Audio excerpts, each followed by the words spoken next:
My name is Dr. Alejandro Vega. I am 44 years old, and for 19 years I have worked as an archaeologist, specializing in ancient civilizations and as a tenured professor of ancient history at the University of Barcelona, where I direct the Department of Mediterranean Archaeology with an annual research budget of more than €2 million allocated exclusively to scientific expeditions that demonstrate through solid, empirical evidence how organized religions have systematically manipulated ignorant populations using elaborate historical falsifications to maintain social control over credulous masses. Having been trained by the Complutense University of Madrid with a summa cum laude doctorate from Oxford on religious iconography in ancient Egypt, where I developed revolutionary methodologies to detect archaeological frauds that religious authorities have perpetrated for millennia. And I am going to reveal something that I have kept in absolute secrecy for exactly 8 months, since March of 2023, when I discovered during a routine excavation in the Valley of the Kings a perfectly preserved marble statue that unequivocally represents a modern adolescent wearing authentic Nike sneakers, contemporary jeans, and holding what appears to be an Apple MacBook laptop, but which, according to all available scientific methods of radiometric dating, was sculpted exactly 3,400 years before the birth of Christ, thus creating the most devastating chronological paradox that I have ever faced in my scientific career, because it completely challenges my entire materialist worldview and forces me to question the basic foundations of my militant atheism that I have publicly defended for more than a decade, through international conferences where I systematically ridicule supernatural beliefs of any kind. If you have reached this specific point of the testimony, I want you to write in the comments right now from which country you are following us,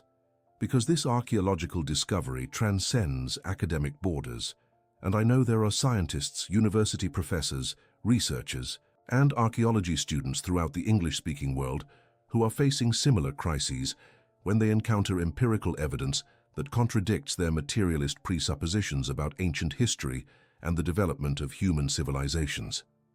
Throughout my entire professional career, meticulously developed in the most prestigious universities of Europe, I deliberately specialized in dismantling religious myths using irrefutable archaeological evidence, demonstrating how the majority of alleged historical miracles can be explained perfectly through known natural processes, advanced artisanal techniques that were lost with time, or simply elaborate forgeries by ecclesiastical authorities to maintain their economic and political power over medieval populations who lacked the necessary scientific education to question absurd supernatural assertions.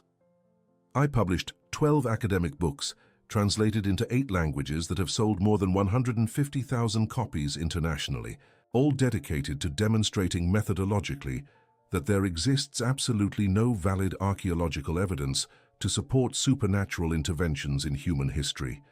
but solely evidences of systematic manipulation of artifacts by religious institutions that needed to justify their irrational doctrines using false relics to impress ignorant faithful. Share this testimony immediately with any academic, professor, or scientific researcher. Because what I am going to reveal during the next few minutes will fundamentally change their understanding regarding the limits of scientific knowledge and the possibility that realities exist which transcend our traditional empirical methodologies. My personal atheism is not simply a casual intellectual preference, nor an adolescent rebellion against traditional religious education, but the direct and conscious result of the most devastating family tragedy that any father can experience when he loses simultaneously the 2 people he loves most in the world under circumstances that brutally contradict any notion of a benevolent divine providence. In September of 2009, my wife Patricia, of 32 years, a teacher of Catalan literature in a secondary education institute, and a devout Catholic who attended daily Mass since her first communion, and my small son Diego, of barely 6 years,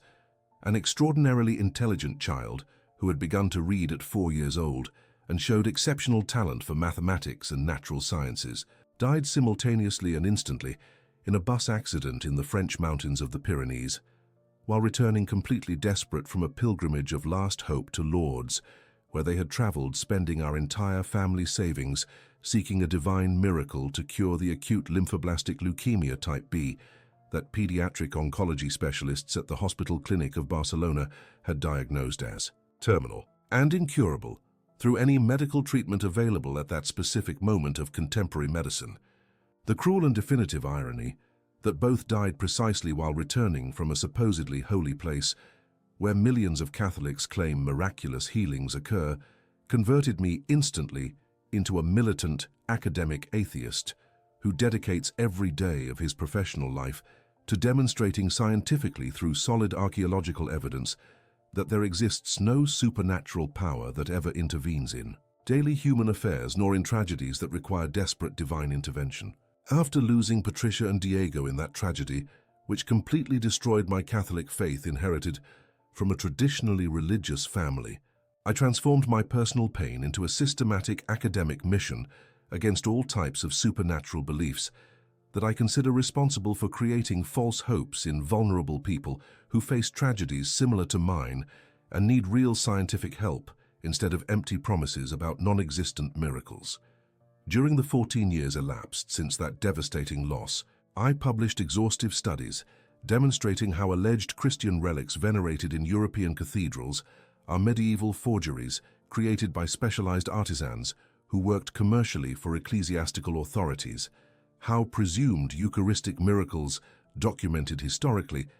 can be explained through natural chemical processes that affect flour poorly preserved in humid environments, and how testimonies of Marian apparitions correspond exactly to psychological patterns of collective hallucinations provoked by food deprivation and emotional stress in pre-industrial rural communities. My specific specialization in Egyptian archaeology allowed me to develop innovative multiple dating techniques that combine radiocarbon analysis, mass spectrometry, thermoluminescence, petrographic analysis of surrounding sediment, and stratigraphic studies of geological layers that provide absolute dates with margins of error lower than 50 years for artifacts that are more than 3 millennia old. Methodologies that have been adopted as the international standard by the most prestigious archaeological universities of the world. In March of 2023, while directing a routine archaeological expedition generously financed by the European Union, with a budget of €400,000 distributed over 18 months to systematically excavate a minor tomb of the Valley of the Kings that had been preliminarily catalogued as belonging to an administrative official of the Egyptian New Kingdom named Kiti, according to partial hieroglyphic. Inscriptions discovered during previous surface exploration and dated approximately through initial ceramic analysis to 1,450 years before Christ during the reign of Pharaoh Amenhotep II of the 14th dynasty. My multidisciplinary team of 6 highly qualified specialist archaeologists, proceeding from prestigious universities of France, Germany, and Italy, discovered at exactly 6 meters and 37 centimeters of depth in geological layers, completely intact according to exhaustive stratigraphic verification, realized during 3 weeks of meticulous excavation, a statue of white Carrara marble that measured exactly 1 meter and 70 centimeters in height, weighed approximately 200 kilograms according to precision measurements, and represented with absolutely impossible photographic precision a modern adolescent whose physical characteristics, clothing, body posture, and objects he held corresponded perfectly to the 21st century, but which had been sculpted indisputably during the Pharaonic period, according to all methods of scientific dating available in the most advanced specialized laboratories of the contemporary world. The statue showed specific technical and iconographic details that were literally and chronologically impossible for any historical period prior to the 21st century of the Christian era. Specific Nike Air Max model sneakers with the corporate swoosh logo clearly visible sculpted with millimeter precision, Levi's 501 jeans with industrial seams characteristic of contemporary manufacture, that included details like metallic rivets, rear label, and artificial wear, typical of modern denim, a cotton t-shirt with a modern fitted cut that showed natural folds of the fabric reproduced sculpturally with photographic realism, messy hair in a contemporary casual style with individual locks sculpted in detail. A facial expression serene yet joyful that radiated modern youth combined with supernatural wisdom, and especially an Apple MacBook Pro laptop model that the youth held carefully in his hands, with a completely detailed keyboard that included individual keys sculpted with alphabetic symbols in Arial and Helvetica typography that were not invented by graphic designers until the late 20th century. The screen slightly tilted, showing what appeared to be an operating system interface with recognizable icons, a USB port clearly visible on the left side, and even the power cable hanging naturally according to laws of gravity, but sculpted permanently in marble, with a realism that challenged the technical capabilities of any known historical artisan before the invention of modern industrial precision tools. During the first weeks after the discovery, I attributed the anomaly to contamination of the archaeological site by modern intrusion that would have altered the geological stratigraphy, but exhaustive technical analyses confirmed that all sediment layers remained completely virgin without any evidence of subsequent excavation or human alteration during the last 3 millennia, documented by independent geological analyses performed by 3 different laboratories in France, Germany, and the United States. I submitted the statue to a full battery of scientific examinations for 6 consecutive months. Radiocarbon dating indicated an age of 3,400 years with a margin of error of 40 years.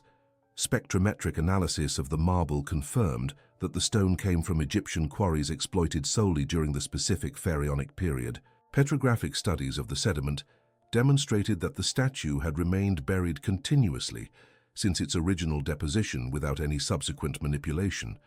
and thermoluminescence verified that the sculptural surface had not been exposed to sunlight for more than 3 millennia. I consulted discreetly with the best global experts in archaeometry from the universities of Cambridge, Sorbonne, Harvard, and Heidelberg, sending detailed photographs without revealing the context of the discovery, and they all independently confirmed that the sculptural technique corresponded perfectly to the artistic style of the Egyptian New Kingdom, with tools and methodologies characteristic of the specific period. But none could explain how iconographic elements of the 21st century had been represented with perfect technical precision 3 millennia before their invention. The intellectual crisis intensified when my Italian colleague, Dr. Marco Benedetti, a specialist in contemporary sacred art from the University of Rome, immediately identified the subject represented in the statue after I sent him photographs, requesting an opinion on the chronological anomaly. According to biographical documentation that he provided me, the statue represented exactly Carlo Acutis, an Italian adolescent beatified by the Catholic Church in 2020, with physical appearance, characteristic clothing, and body posture identical to authentic photographs of the youth who had died in 2006 at the age of 15. For months I kept the discovery in absolute secrecy because publishing this information would have instantly destroyed my international academic credibility and would have provided propaganda ammunition to defenders of supernatural beliefs whom I had fought throughout my entire scientific career. But the psychological pressure of possessing empirical evidence that fundamentally contradicted my materialist worldview was becoming more unbearable every day. In the early morning of May 3, 2023, exactly on the 32nd anniversary of Carlo Acutis' birth, according to biographical information I had obsessively investigated for weeks. While I remained alone in my university office in Barcelona, contemplating photographs of the impossible statue and attempting to find some scientific explanation that would preserve my academic atheism without denying irrefutable empirical evidence,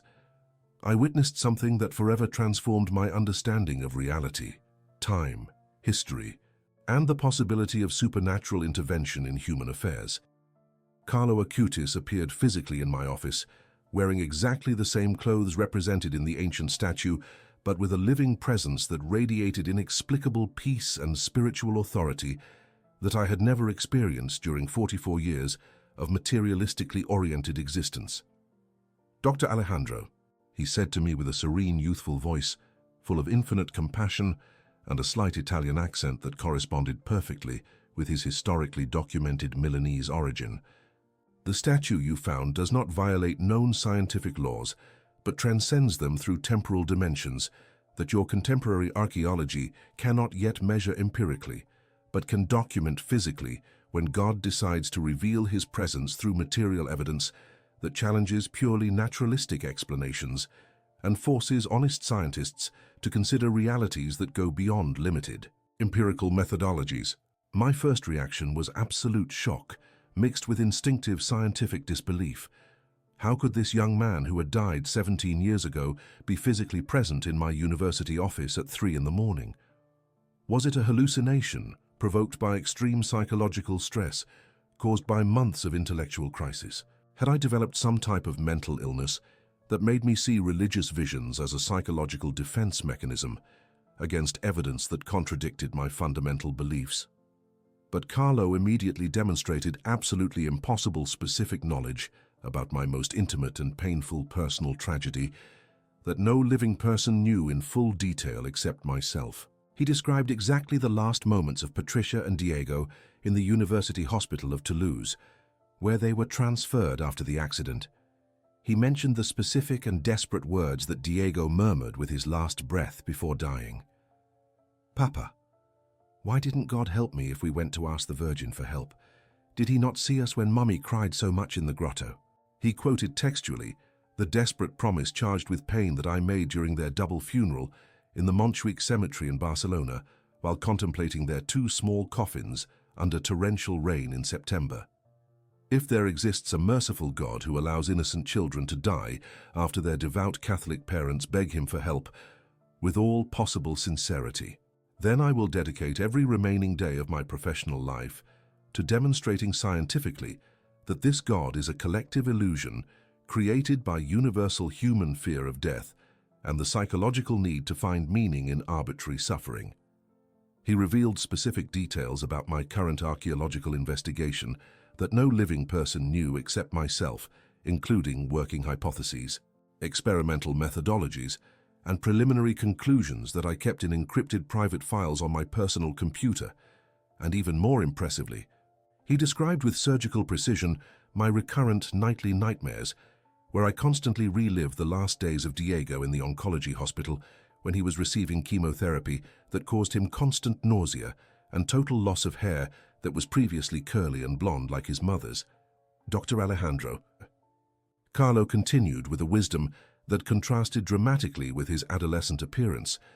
but reflected a supernatural understanding of realities that transcend normal human experience. "You have spent 14 years desperately trying to prove that God does not exist using increasingly sophisticated archaeological methods, but he has just provided you with absolutely irrefutable empirical evidence of his existence through the most important discovery of your scientific career. A statue that was placed in Egyptian geological layers 3,400 years ago, specifically so that you would find it at this exact moment of your life when you are spiritually prepared to recognize that there are realities that completely transcend your current scientific methodologies." The most shocking revelation came when Carlo explained the specific divine purpose behind the impossible chronological paradox. Your family tragedy was not divine punishment, nor evidence of the non-existence of God, but necessary preparation for this moment of revelation. Diego and Patricia are living in a dimension of existence that your materialistically limited science cannot yet measure nor detect, but from where they can intercede for you and send signals that only someone with your specific archaeological training could interpret correctly. Carlo then physically handed me a handwritten document of 3 pages that contained exact geographic coordinates of 6 other archaeological sites on different continents, where similar artifacts are found that demonstrate direct divine intervention in the historical development of human civilizations. A sculpture of the Virgin Mary in Mayan ruins of Guatemala, dated to 500 years before Christ. Roman coins with Christian symbols found in China and dated to 100 years before the birth of Christ. Inscriptions in Aramaic, specifically mentioning Jesus Christ, discovered in Peru in authentic pre-Columbian contexts. Dr. Carlo continued, these sites contain physical evidence that materialist archaeologists have systematically ignored or classified as inexplicable anomalies because it contradicts their philosophical presuppositions, but which clearly demonstrate that God has left archaeological clues of his existence and activity in human history for scientists like you who need solid empirical evidence before being able to seriously consider the possibility of supernatural realities. And if this channel has been an answer for you, consider leaving a super thanks. This financial help, however small it may seem, sustains this mission and allows us to continue bringing profound and transforming content to more lives that need this word. During the following 3 hours of conversation that completely transformed my understanding of the limits of scientific knowledge and possibilities of empirically documentable supernatural intervention, Carlo taught me revolutionary principles regarding what he called Transcendental archaeology, a new scientific discipline that studies how God leaves verifiable physical evidences of supernatural intervention in the global archaeological record to be discovered by researchers prepared to interpret them correctly. Dr. Alejandro, Carlo explained with didactic patience that demonstrated his deep understanding of rigorous scientific methodologies. Your academic training in multiple dating techniques makes you the ideal person to investigate these phenomena because you possess exactly the technical skills necessary to document the authenticity of artifacts that challenge conventional naturalistic explanation. But you also have the intellectual honesty necessary to recognize when empirical evidence contradicts previous philosophical presuppositions. Carlo revealed that the Egyptian statue had been created through what he called retroactive materialization, a process where God intervenes directly in the historical timeline to place physical evidences that will be discovered centuries later by specific people who need that particular revelation at determined moments of their lives when they are spiritually prepared to receive it and use it. Constructively, the statue was not sculpted by Egyptian artisans 3,400 years ago, explained Carlo, but materialized instantly by direct divine power in the historically appropriate moment so that it would remain buried until you, with your specific archaeological expertise and your particular spiritual need, found it exactly when God knew that you would be prepared to interpret correctly its transcendental meaning. The most transforming teaching came when Carlo explained to me how the death of Patricia and Diego had been an integral part of the divine plan to prepare me spiritually for this discovery. Your family tragedy was not arbitrary nor cruel, but carefully permitted by God, because he knew that only through that devastating loss would you develop the intellectual motivation necessary to become a world specialist in detecting religious forgeries, expertise that now makes you a credible witness when you find authentic evidence of supernatural intervention. Carlo prophesied specific events that would occur during the next 5 years of my academic career. Within 6 months, you will receive an official invitation from the Vatican to direct a new pontifical commission dedicated to scientifically investigating anomalous artifacts that suggest divine intervention in human history. Within 2 years, you will publish a revolutionary book that establishes theoretical foundations of transcendental archaeology as a legitimate academic discipline. Within 5 years, your testimony regarding this discovery will have inspired the conversion to Christianity of more than 200 atheist scientists who needed similar empirical evidence before being able to consider the existence of God. Even deeper, Carlo revealed that Patricia and Diego had interceded specifically from eternal life so that I would find this evidence at the exact moment when I would be psychologically prepared to interpret it as a personal message of hope regarding future reunion with them in a dimension that transcends physical death. They are not lost nor disappeared, but were transformed toward a form of existence more full that continues in relationships that transcend temporal and spatial limitations of the material world that you study archaeologically. Carlo also handed me a specific methodology to investigate the other anomalous sites mentioned in the document: sampling techniques that avoid contamination, documentation protocols that satisfy the most rigorous scientific standards, and interpretation criteria that distinguish between human forgeries and authentic supernatural interventions based on exhaustive technical analyses that he had designed specifically for skeptical archaeologists. Doctor, concluded Carlo, your new mission is not to abandon rigorous scientific methodology, but to expand it to include possibilities that philosophical materialism arbitrarily excludes.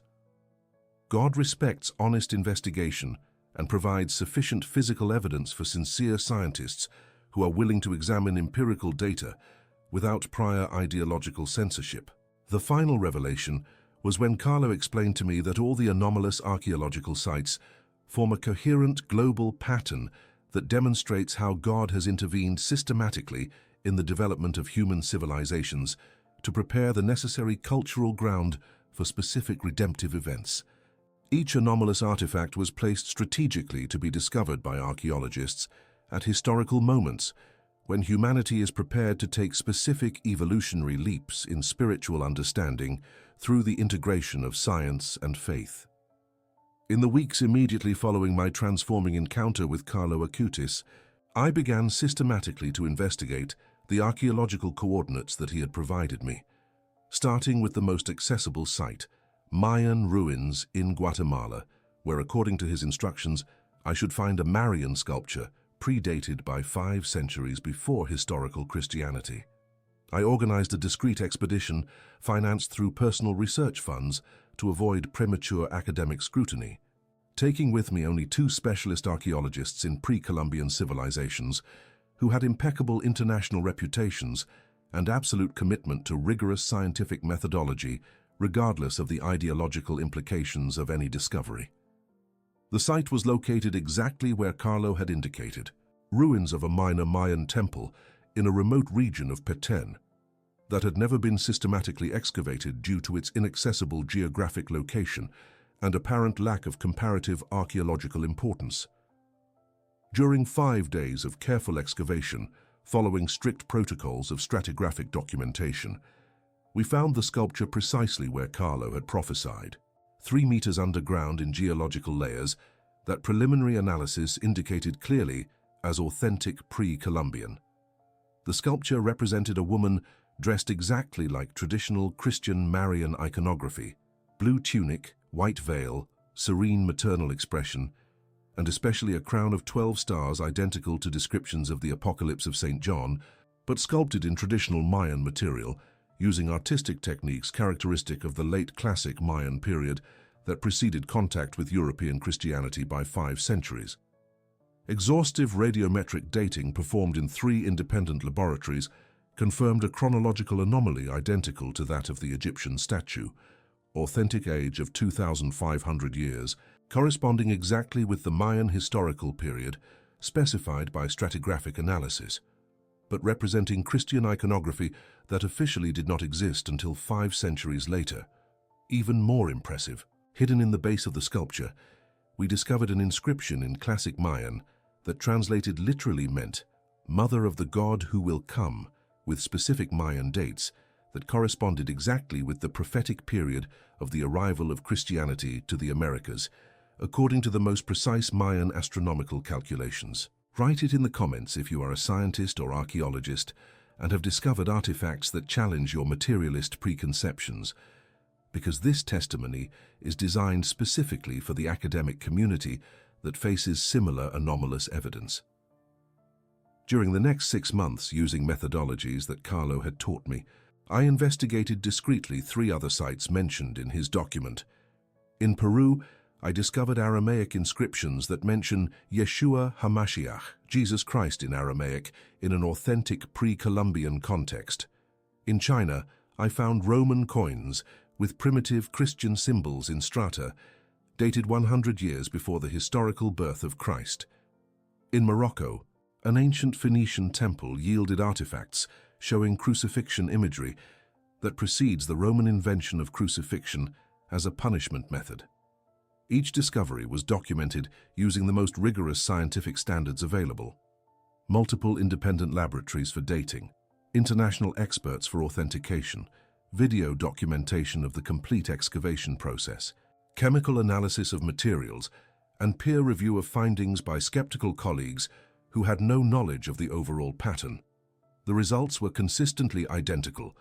authentic artifacts of verified historical periods, but containing iconography, symbols,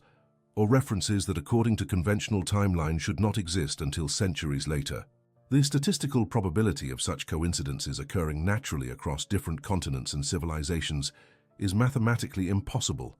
less than 1 in a trillion.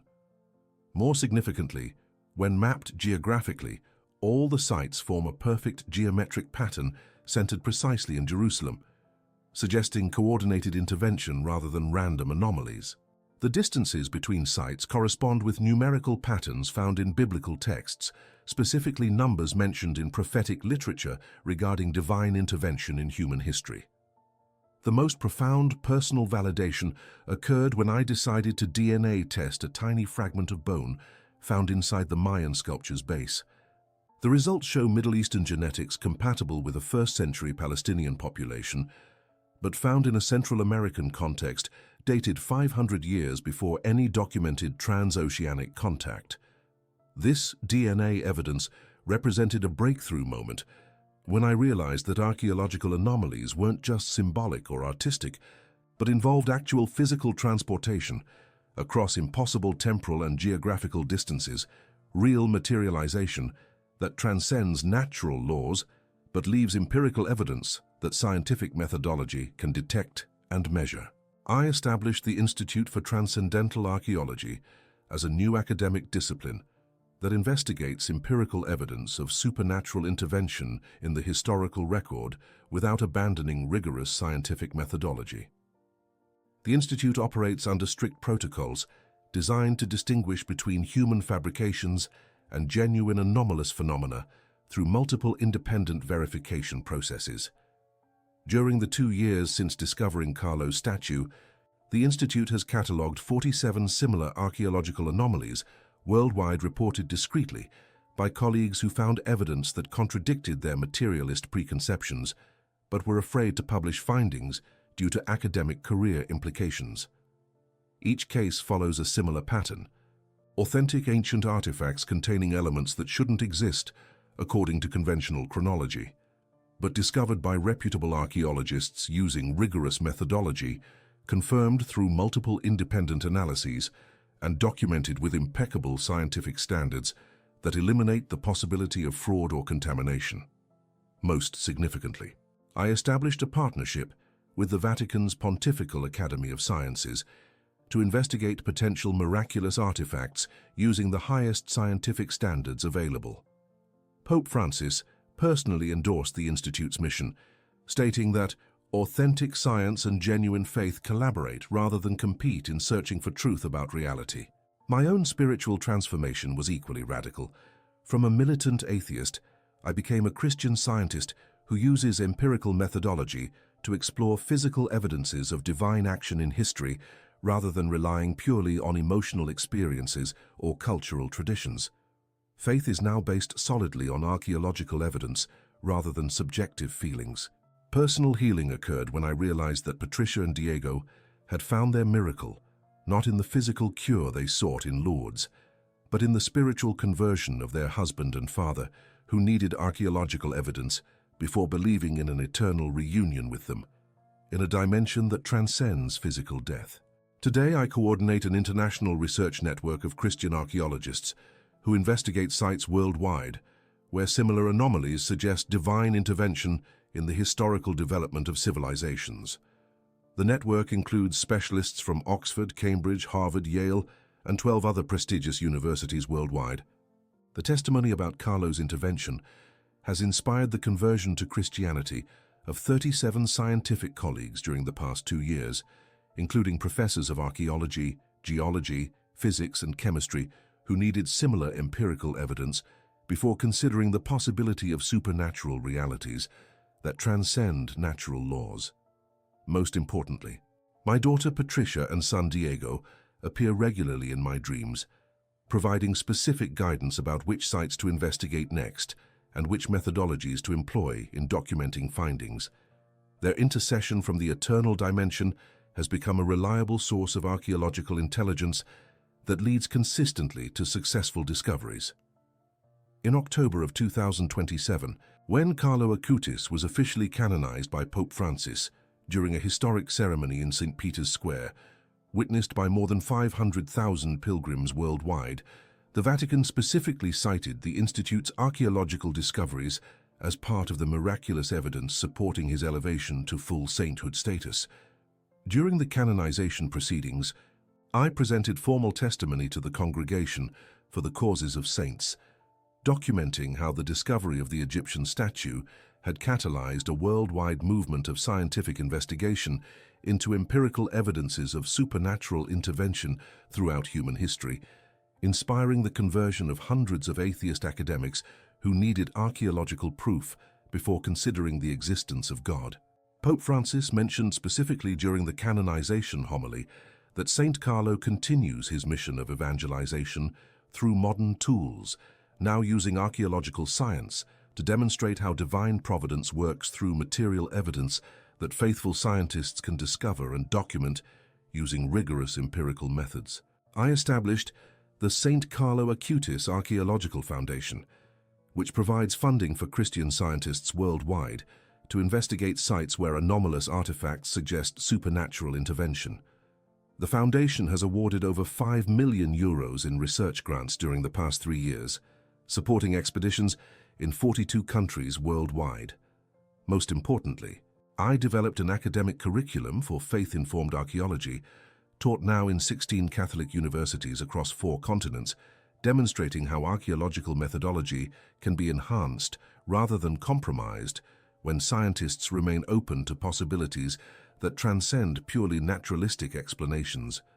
Archaeological discoveries attributed to Carlo's intercession continue accumulating. 73 verified sites worldwide, containing artifacts that defy conventional chronology, but provide empirical evidence of divine action in the historical development of human civilizations. Each discovery strengthens the scientific foundation for Christian faith among intellectual communities previously closed to religious possibilities. My personal relationship with St. Carlo continues through regular appearances during prayer when I receive specific guidance about next research priorities. His expertise in digital technology translates perfectly to modern archaeological techniques that combine satellite imagery, ground-penetrating radar, and computer modeling to locate sites where God has left physical evidence of his intervention in human affairs. The Vatican has commissioned a comprehensive documentary about the Institute's discoveries scheduled for release worldwide in 28 languages during 2028, designed to demonstrate how authentic science and genuine faith collaborate in discovering truth about reality, rather than competing through false dichotomies between empirical investigation and spiritual understanding. Most profound legacy, I demonstrated that archaeological evidence exists for supernatural realities that materialist philosophy arbitrarily excludes from consideration. Future generations of scientists will inherit a methodological foundation for investigating divine intervention through rigorous empirical techniques that maintain highest academic standards, while remaining open to transcendent possibilities that atheistic ideologies systematically suppress. Fim du texto in the winter of 2028. Exactly 5 years after the initial discovery that dismantled my atheism, I received a final, encrypted coordinate from the spiritual presence of Carlo Acutis during a moment of profound prayer in the crypt of the Basilica of St. Francis in Assisi, a coordinate that did not point to a grand civilization or a monumental temple, but to a solitary, geological anomaly located in the desolate wilderness of the Sinai Peninsula, specifically at the base of a granite cliff near the ancient monastery of St. Catherine, where tradition holds that Moses encountered the burning bush. I organized what I knew would be my final field expedition with a reduced team of my 3 most trusted colleagues from the Institute, traveling under the guise of a geological survey to avoid media attention, and after 4 days of navigating the rugged terrain using satellite telemetry and ground-penetrating radar, we located a sealed cavity that had been naturally concealed by millennia of rockfall and seismic shifts, requiring us to use precision laser drills to access a chamber that had not breathed the desert air for 33 centuries. Inside this small, hermetically sealed geological pocket, there were no statues of gold nor grand inscriptions of pharaohs, but a single modest alabaster jar of the type used by Semitic nomads during the Late Bronze Age, sealed with wax that had calcified over 3,000 years but remained chemically intact. And when I opened this vessel in the sterile environment of our portable field laboratory, I found an artifact that caused my heart to stop and my scientific mind to finally surrender completely to the overwhelming reality of divine love that transcends all temporal boundaries. The object inside was a sheet of papyrus, preserved in the arid atmosphere with pristine clarity, radiocarbon dated immediately by our mobile mass spectrometer to 1,300 years before Christ, yet covering its surface was not hieroglyphics or cuneiform script, but a drawing executed with charcoal and ochre that depicted with crude but unmistakable childish strokes a modern blue bus falling off a mountain road, and above the wreckage, 3 figures holding hands ascending toward a radiant sun, a woman with curly hair, a small boy, and a man with a beard holding a trowel and an archaeology notebook. The drawing was signed in the bottom right corner, not with ancient symbols, but with the clumsy, beloved block letters I had taught my son to write 2 decades ago and 4,000 years in the future. Diego, followed by a specific mathematical equation, Euler's identity, that my prodigy son had mastered just weeks before his death, a detail known only to me and my late wife, proving with absolute empirical certainty that this artifact had been retroactively materialized into the ancient past, by a consciousness that knew the intimate details of my grief and wanted to provide the ultimate archaeological proof that my family was not extinguished, but waiting. As I held that impossible papyrus, weeping uncontrollably in the silence of the Sinai desert, the physical reality of the cave seemed to dissolve into a brilliant, warm luminescence that did not cast shadows,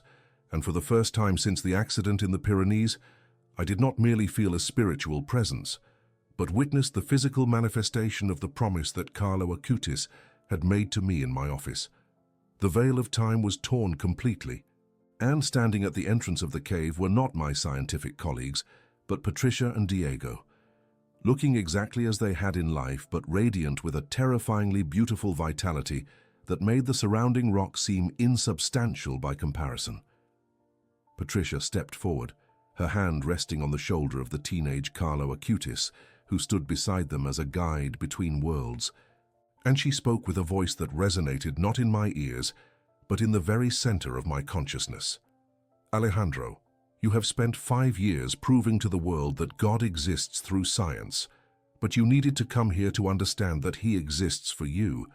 And Diego, smiling with the wisdom of eternity that had replaced the pain of his leukemia, pointed to the papyrus in my hands and added,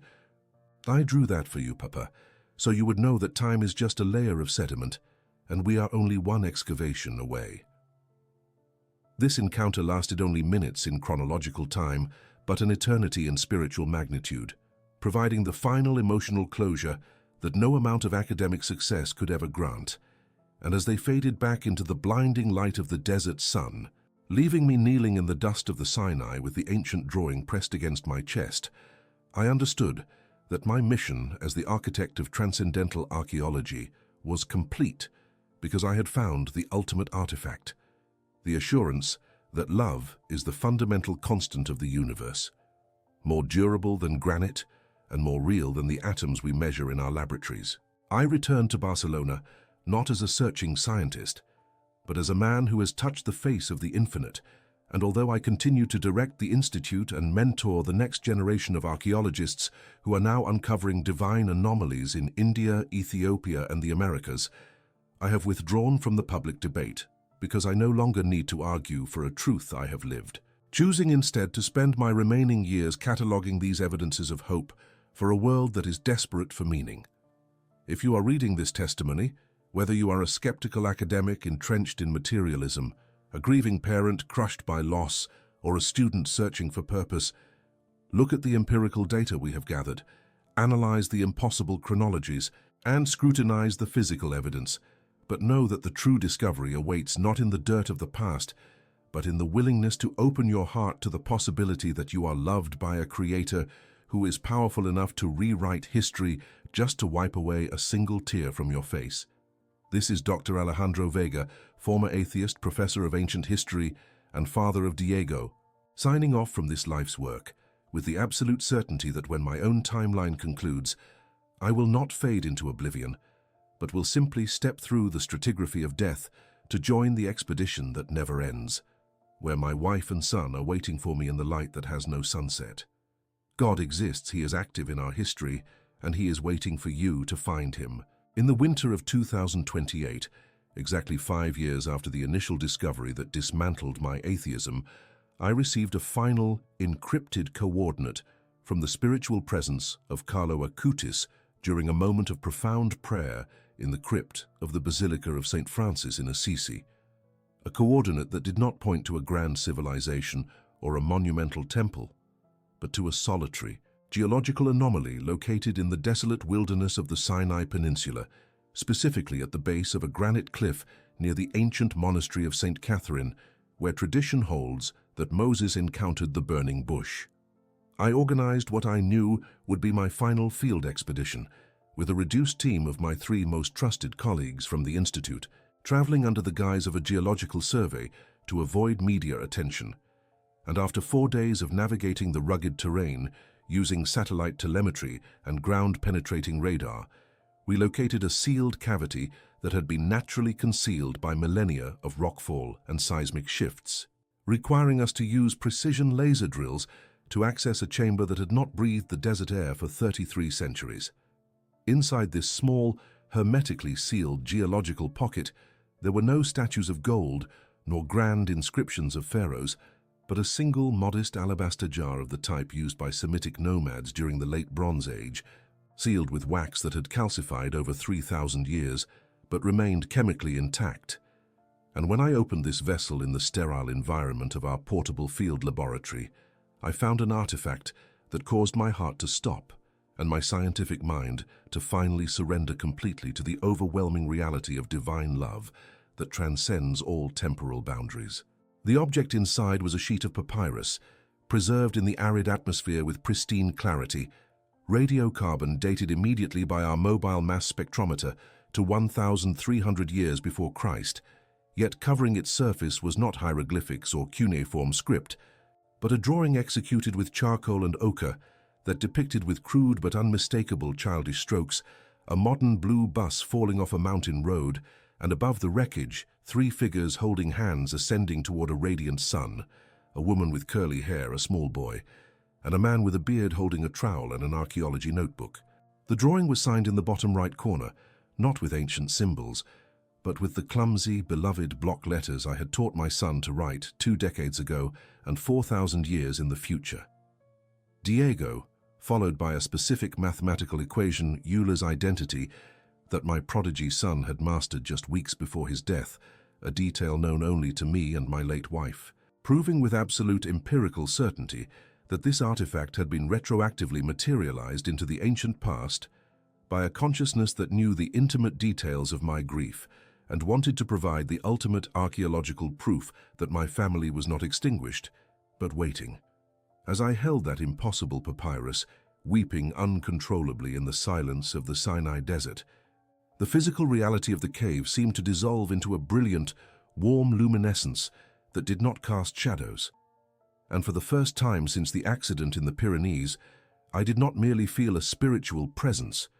but witnessed the physical manifestation of the promise that Carlo Acutis had made to me in my office. The veil of time was torn completely, and standing at the entrance of the cave were not my scientific colleagues, but Patricia and Diego, looking exactly as they had in life, but radiant, with a terrifyingly beautiful vitality that made the surrounding rock seem insubstantial by comparison. Patricia stepped forward, her hand resting on the shoulder of the teenage Carlo Acutis, who stood beside them as a guide between worlds, and she spoke with a voice that resonated not in my ears, but in the very center of my consciousness. Alejandro, you have spent 5 years proving to the world that God exists through science, but you needed to come here to understand that He exists for you. And Diego, smiling with the wisdom of eternity that had replaced the pain of his leukemia, pointed to the papyrus in my hands and added, I drew that for you, Papa, so you would know that time is just a layer of sediment, and we are only one excavation away. This encounter lasted only minutes in chronological time, but an eternity in spiritual magnitude, providing the final emotional closure that no amount of academic success could ever grant, and as they faded back into the blinding light of the desert sun, leaving me kneeling in the dust of the Sinai with the ancient drawing pressed against my chest, I understood that my mission as the architect of transcendental archaeology was complete because I had found the ultimate artifact, the assurance that love is the fundamental constant of the universe, more durable than granite and more real than the atoms we measure in our laboratories. I returned to Barcelona not as a searching scientist, but as a man who has touched the face of the infinite, and although I continue to direct the institute and mentor the next generation of archaeologists who are now uncovering divine anomalies in India, Ethiopia, and the Americas, I have withdrawn from the public debate because I no longer need to argue for a truth I have lived, choosing instead to spend my remaining years cataloging these evidences of hope for a world that is desperate for meaning. If you are reading this testimony, whether you are a skeptical academic entrenched in materialism, a grieving parent crushed by loss, or a student searching for purpose, look at the empirical data we have gathered, analyze the impossible chronologies, and scrutinize the physical evidence, but know that the true discovery awaits not in the dirt of the past, but in the willingness to open your heart to the possibility that you are loved by a creator who is powerful enough to rewrite history just to wipe away a single tear from your face. This is Dr. Alejandro Vega, former atheist, professor of ancient history, and father of Diego, signing off from this life's work with the absolute certainty that when my own timeline concludes, I will not fade into oblivion, but will simply step through the stratigraphy of death to join the expedition that never ends, where my wife and son are waiting for me in the light that has no sunset. The wind in the Sinai Peninsula does not blow like the wind in Europe. It carries the dust of patriarchs and the silence of absolute geological time. In the winter of 2028, standing at the base of a sheer granite cliff 3 kilometers from the monastery of St. Catherine, I understood finally that my entire academic career had been a map leading to this specific, desolate coordinate. The encrypted instruction from Carlo Acutis had been precise, leading my reduced team of 3 trusted colleagues to a fissure naturally concealed by millennia of seismic shifts, a scar in the earth that had remained sealed since the late Bronze Age. We worked in a silence that was almost liturgical, using precision laser drills to bore through the final layer of rock that separated the 21st century from the era of the Exodus. When the seal was finally breached, the air that hissed out was dry and sterile, carrying no scent of decay, only the mineral purity of deep time. I entered the small geological pocket alone, crawling on my stomach into a chamber no larger than a confessional, illuminated only by the harsh white beam of my headlamp. There were no golden idols, no royal cartouches, no grand statements of pharyngeal power. There was only a single modest alabaster jar, sealed with calcified wax, resting on a natural shelf of rock as if placed there yesterday. My hands, usually steady with the practiced calm of a surgeon, trembled as I carried the vessel into the sterile tent we had erected outside. The radiocarbon dating of the organic sealant, performed by our mobile mass spectrometer, confirmed the impossible. The wax was 3,300 years old. With the reverence of a priest handling the Eucharist, I cracked the seal. Inside, preserved by the arid perfection of the desert, lay a single sheet of papyrus. I unfolded it with tweezers, expecting hieroglyphs or perhaps an early Semitic script. What I saw stopped my heart and stripped away the last remnants of the detached observer I had once been. The drawing on the papyrus was not done in the stylized profile of Egyptian art, but in the chaotic, energetic strokes of charcoal and ochre. It depicted a blue bus tumbling from a mountain road, drawn with the crude but terrifyingly specific perspective of a child.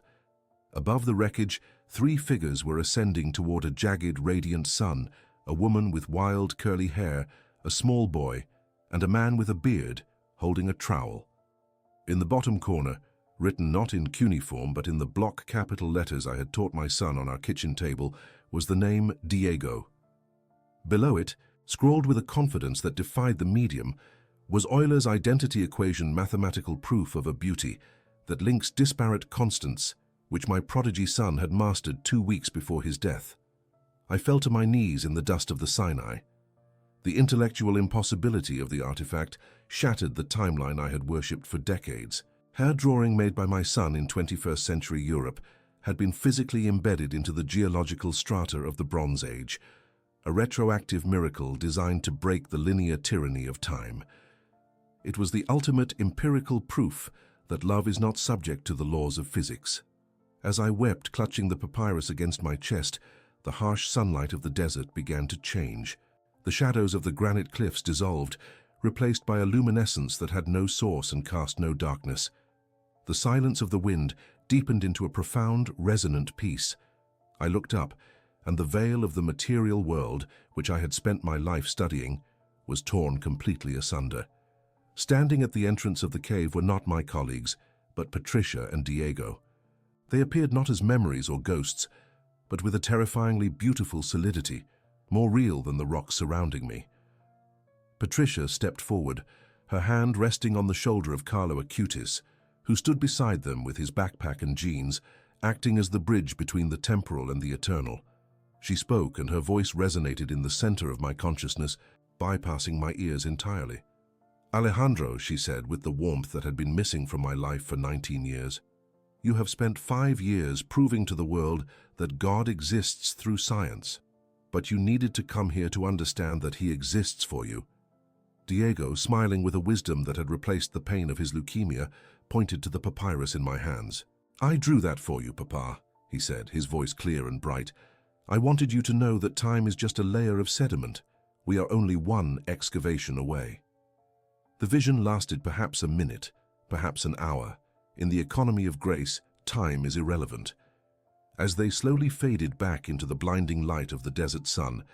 leaving me kneeling in the grit with the ancient drawing pressed against my heart, the agonizing wound that had defined my existence since the accident in the Pyrenees finally closed. I understood then that the miracle was not the statue, nor the papyrus, nor the dates that defied archaeology. The miracle was the message that we are not abandoned in a cold, mechanical universe. I returned to Barcelona, not as a searching scientist, but as a man who has touched the face of the infinite. I have since withdrawn from the public debates and the television interviews. I continue to direct the Institute, guiding the next generation of archaeologists who are uncovering divine anomalies in India and the Americas. But my personal quest is finished. I no longer need to argue for a truth I have lived.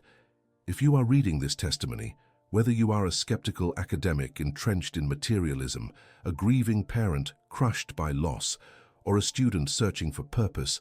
look at the data we have gathered. Scrutinize the impossible chronologies, but know that the true discovery awaits not in the dirt of the past, but in the willingness to surrender to the possibility that you are loved by a creator,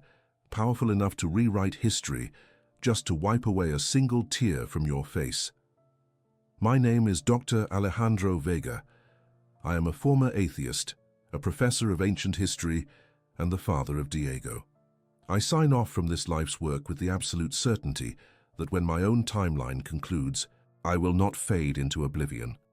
I will simply step through the final stratigraphy of death to join the expedition that never ends, where my wife and son are waiting for me in the light that has no sunset.